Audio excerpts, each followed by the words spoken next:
त्यानंतर काय व्हावं तर पोलीस प्रशासनाने मला 1 करोडची नोटीस दिली.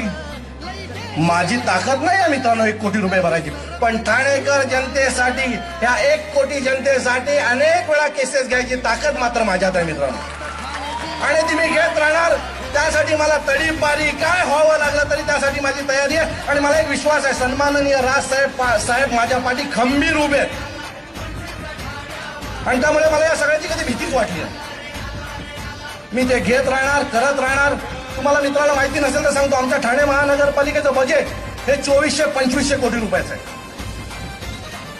तरी सुद्धा आमच्या ठाण्यात तुम्ही आलात तर 25 वर्ष जुनं जे हॉस्पिटल आहे ते त्याच अवस्थेत पडलेलं आहे. तुम्ही कळवा हॉस्पिटलला गेलात तर आजही बेड नसतं, औषधं नसतात, लोक दरवाजात मरत असतात. आम्ही अनेक आंदोलनं केली.